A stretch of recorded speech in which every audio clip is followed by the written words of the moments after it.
সভা সমাবেশ করে তো কোনো লাভ হচ্ছে না, আমাদের বাল্যবিবাহ বন্ধ হচ্ছে না, নারী নির্যাতনও বন্ধ হচ্ছে না। অর্থাৎ আমাদেরকে সচেতন হতে হবে এবং রাস্তাঘাটে যখন আমরা যাব তখন আমাদেরকে স্বাধীনতা বজায় রাখতে হবে এবং ধর্মীয় রীতি অনুযায়ী আমাদেরকে চলাফেরা করতে হবে, ইবাদত করতে হবে।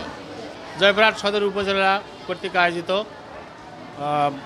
আজকে নির্ধারিত কর্মসূচি অনুযায়ী খঞ্জনপুর উচ্চ বিদ্যালয়ে নারী নির্যাতন, বাল্যবিবাহ, ইভটিজিং, যৌন হয়রানির বিষয়ে একটা সেমিনারে আজকে অংশগ্রহণ করেছি।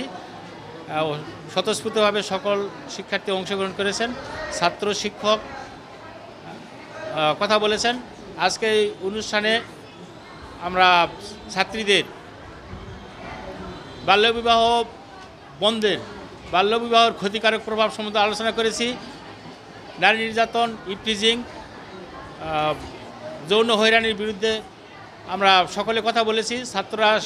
ছাত্রছাত্রী শিক্ষার্থীরা সব ভালোভাবে এই সেমিনারের বিষয়গুলি হেফজ করেছেন বা আত্মস্থ করেছেন এবং তারাও ভবিষ্যতে আজকের এই কর্তা ব্যক্তিদের দিক নির্দেশনা মতো ভবিষ্যতে চলাফেরা করবে এবং তারা উন্নত জীবনযাপন করে লেখাপড়ায় জীবনে প্রতিষ্ঠিত হবে।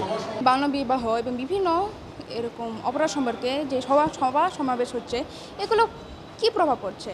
আমাদের এই তরুণরা তো এটা সম্পর্কে শুনছে না, শুনে কান থেকে বের করে আবার বাড়ির যায়, কোনো কিছুই তাদের মাথাতে আসে না।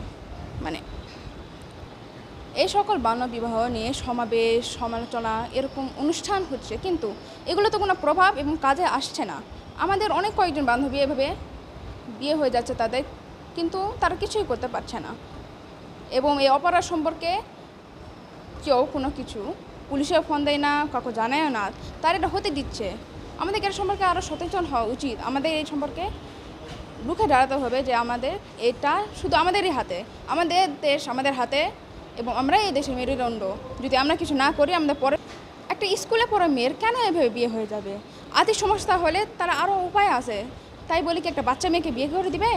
সে কি ওখানে সুখে থাকতে পারবে? না, তার জীবন আরও খারাপ হয়ে যাবে।